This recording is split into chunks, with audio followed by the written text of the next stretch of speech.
G'day, good evening, good afternoon, ladies and gentlemen. Welcome back to another video. My name is Sheepdog74, and let's get into this one then. So, welcome back to the series of Need for Speed Hot Pursuit Remastered. Apologies that this video is going to be coming out very late for any Europeans watching on the day of release.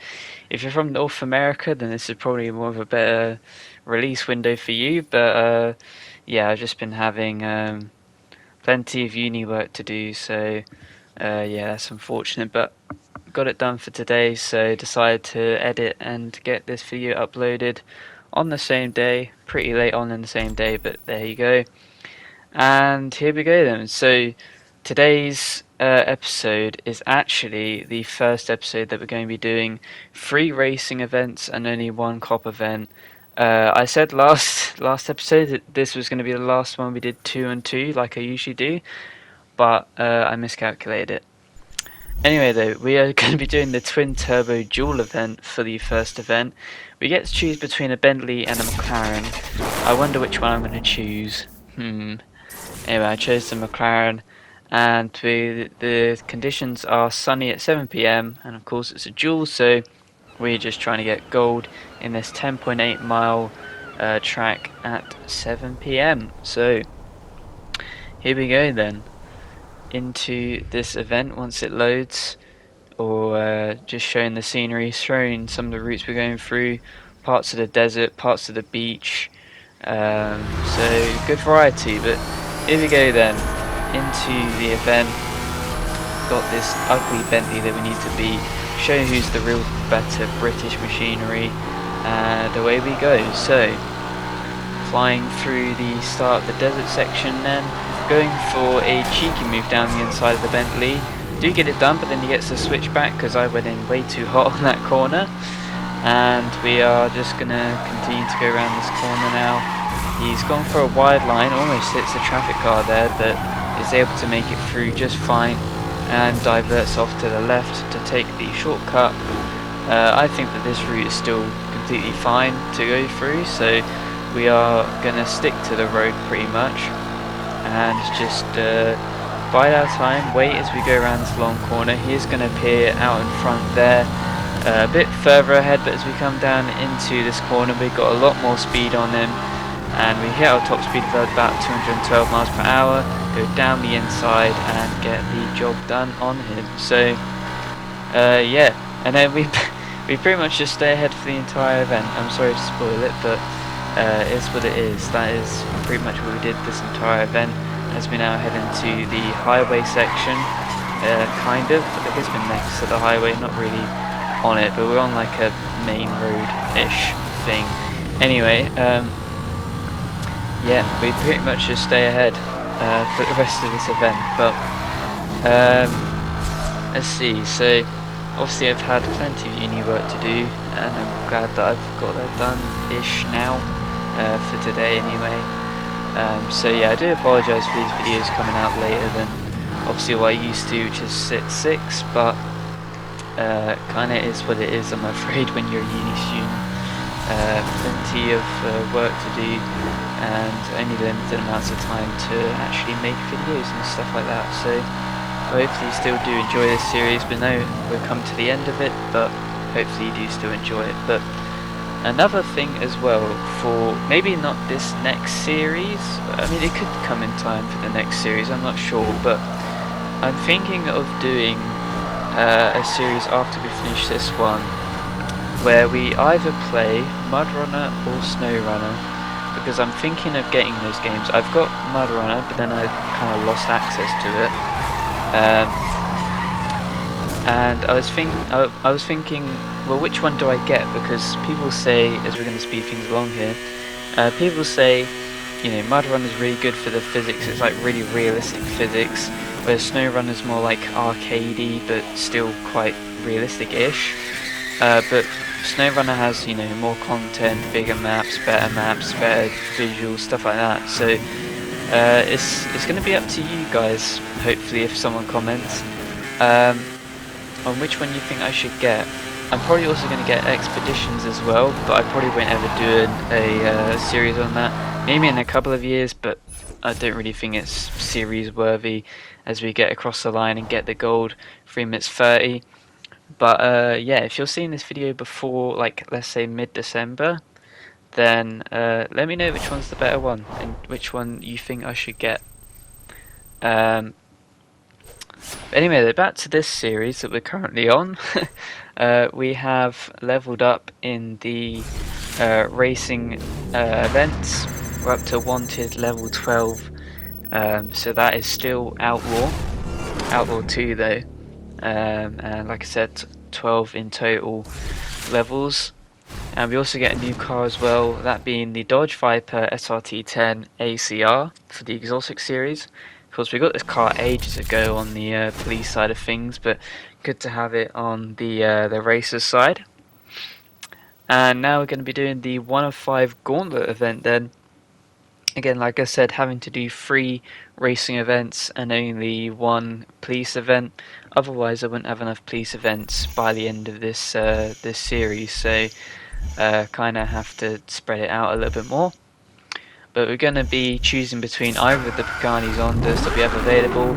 I chose just the regular one, not the Need for Speed edition, because we already used that one, and ended up painting it in the Euro Red. And we're going to be doing things at sunny conditions at 4 AM. Gold is the time we need to get at 3 minutes, and we have 1 turbo and 2 jammers as we start things off in this 8.2 mile event. It's not too far of an event, but it is one that will take, well, it will take a bit longer obviously because we're being attacked and badgered by other cops. Something else as well is these here, when I was younger and I played this game, I always thought that these were like screens with like techno stuff, but only recently when I've been doing this playthrough as we start getting chased by 4 GTs, did I realise that that is actually just like the suspension or the exhaust or something like that, with like a mesh grid thingy that you can see through. But the way it was like reacting and the way it had like squares all over it, I genuinely thought it was like a digital board with like a weird sound thing, kind of like that one car in Cars, the sound, you know, little block thingies. Anyway, I just thought that was kind of interesting. We are a decent way through this event now as the cops are only about to start finally catching up to us in their 4 GTs. Here they arrive, 2 of them to be exact, as we head through the countryside. Get a little bit of a slam on this one, and then we have a lovely cinematic picture of all 3 of us going 3 wide, drifting around that corner. I wish that was the thumbnail for today's video, but I didn't bother to pause and take a screenshot as that guy gets hit by the own police's spike strip. But I mean the thumbnail's similar to that moment anyway. But anyway, we're continuing along then as we badger 1 police car. We get another one coming into the fray, and then we kind of deflect ourselves into the wall, almost hit the spike strip, but fortunately I remember, oh yeah, I have a jammer, so I used that to avoid it. And now both of them are half health. We're over halfway on time through this event, and we're about halfway through the mileage, that is, as another spike strip is released. That police car almost went straight into that spike strip, but we're going to be taking out one of them right now. There we go, wrecked cop. And so there's only one left with limited HP, but he's going to once again chuck out a spike strip. We do in fact miss it, and we're going to be deploying a turbo as well to try and get away with him, because this is kind of the only straight left in this event. We reach our top speed of about 226 miles per hour, and then just about able to slow things down for this corner. Got plenty of boost as well, so we should be able to keep pretty clear of him for the remaining parts of this event. But he does come down the inside of this corner. I can see that he's about to try and deploy spike strips, and he does, so we just jam them just to make sure that we don't get any funny business towards the end here. He is quite weak as we head through the final section. He gives us a bit of a bump though, which actually helps us and gives us a lovely inside corner to that corner, but yeah, those corners after were not so great, but we do still get the 2 minute 54.442 time, which does give us the gold just about by about 6 seconds. and we also do get a new reward as well, which is actually a equipment upgrade. I thought we'd already got all of these, but we haven't. So the last upgrade, I'm pretty sure, is the level 3 turbo. So let's have the lady explain it to us one last time. Hudson Tech. Cutting-edge aftermarket automotive technology. Recent advancements in our turbo drive technology have enabled a twofold increase in power and performance. Whatever supercar you drive, there's always a time you need an extra gear. Alrighty, so yeah, I'll take an upgrade to the turbo to give us more performance and power from a single hit of it, but the next event we're going to be doing is the Power Struggle Hot Pursuit event. We only get to choose between 2 cars today, and that is either the Corvette or the Elemento. We've used the Elemento a lot, so we end up choosing the Corvette ZR1 in yellow. And we're going to be doing things at sunny conditions at 12 AM with 4 spike strips, 2 jammers, 2 turbos and 4 EMPs in this duel.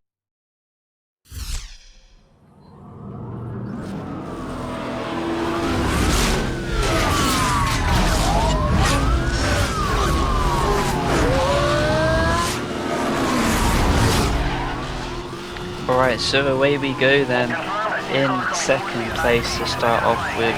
Like I said, it's kind of, well, I didn't say this, but anyway, it's a duel, and it's kind of weird for a hot pursuit to be a duel. I don't think there's many events which actually are like this, but kind of a cool welcome change of pace anyway. They're going to be starting off by being chased by 2 McLaren MP4s, of course the car we used at the start of this event, or start of this episode should I say, this time then being in a cop livery with cop lights of course. And yeah, we're going to be continuing through the deserty section of the map.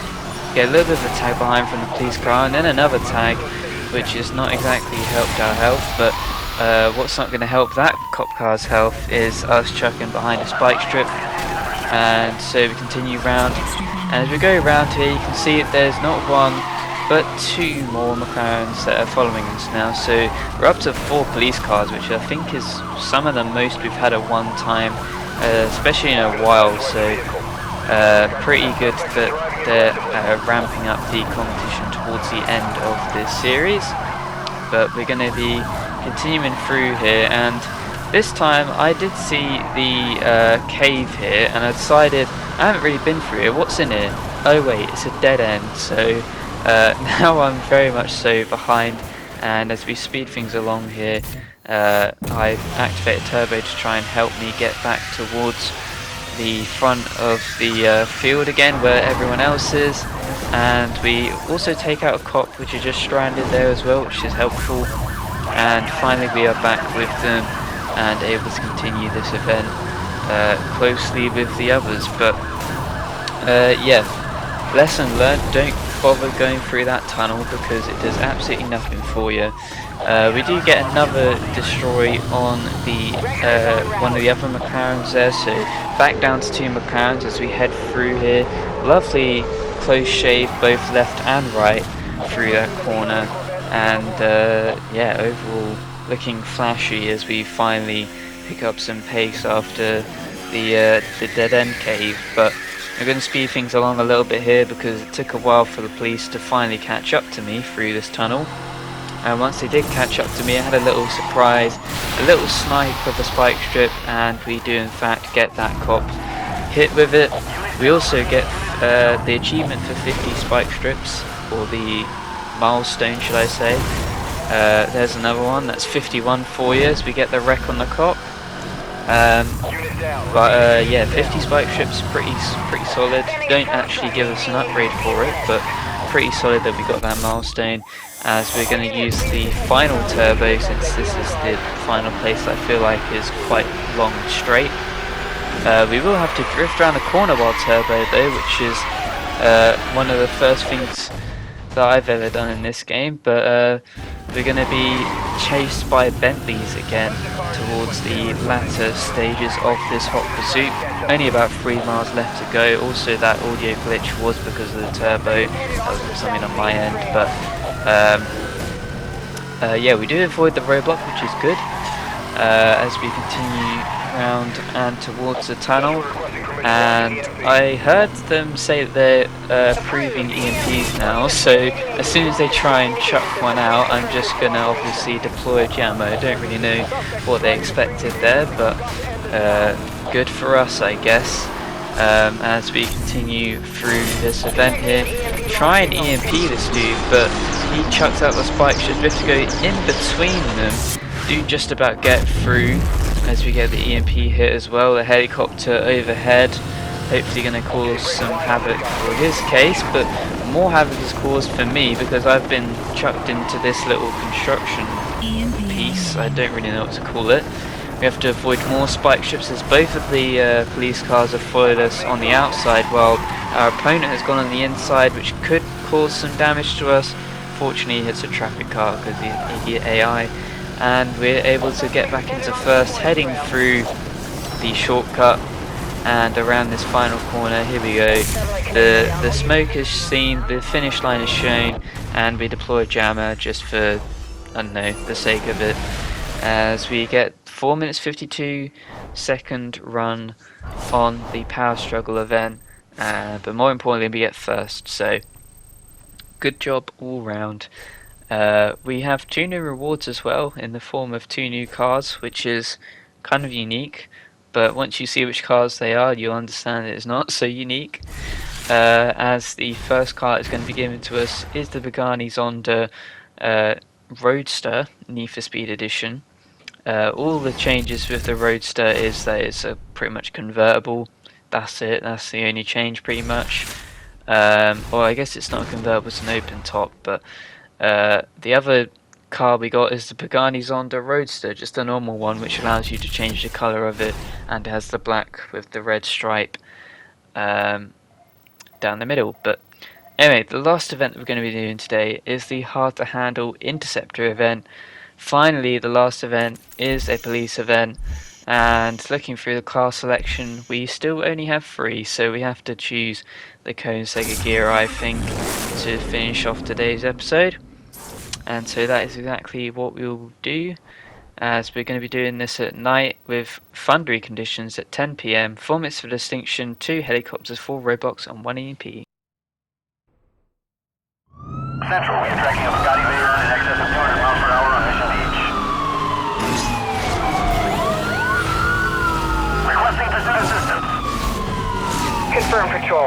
Speed enforcement interceptor unit en route. Here we go, that's the last event of the day against the Bugatti. I don't think this is quite the fastest car in the game. It might be for the base game, but not quite the fastest car overall, as he dives into the shortcut through the stilt houses. I don't really know what to call them. We're going to chuck out a helicopter and a roadblock, but he just goes straight through the roadblock because he's the GOAT, I guess. But anyway, continuing this event, I'm going to speed things up a little bit as we try and catch up to him because he's just super speedy. He takes the shortcut through the beach, which is advisable. He then chucks out some spike ships though, which is not advisable for me. We narrowly avoid them, but we do just about get the avoid on them. And we're going to continue through this road then. And I thought about chucking out a roadblock, but again he's just going to take this shortcut. He even decides to use a turbo through here, which is an interesting move, but to each their own, I guess. He chucks up spike ships, which is a good shout by him to catch me out during those narrow roads. He also tried to deploy a jammer, which would hopefully let me lose sight of him, but I didn't lose sight of him. He just took the rich man's house shortcut. We get close to him though, we get the EMP hit on him, which is good. That's going to slow him down a little bit, deal a bit of damage, and we're able to catch up to him a little bit as we deploy yet another roadblock. The helicopter's done absolutely nothing in this event so far, and he's going to hit himself into the roadblock, deploy a spike strip, and that is it. That is this event done because he's on his lid and we're just able to stay near him, and that gets the bust on him. So there you go, 1 minute 54, distinction awarded to us, and yeah, the event done. pretty simple in the end. But yeah, I guess it's a bit anticlimactic of an ending, but there you go, that's his fault for being so stupid and flipping his car on a roadblock. Anyway, though, we get a little bit of a tally up, not quite able to get any rewards, but can't expect them every time. Anyway though, if you did enjoy the video, go ahead and hit the like button, comment if you enjoyed below, subscribe if you enjoy all my content, give me some constructive criticism as well down below. Let me know whether you think I should get Snow Runner or Mud Runner before mid-December. Hopefully you're watching it before then. And yeah, until the next video, because that makes more sense for an outro. I don't know why I would say next time.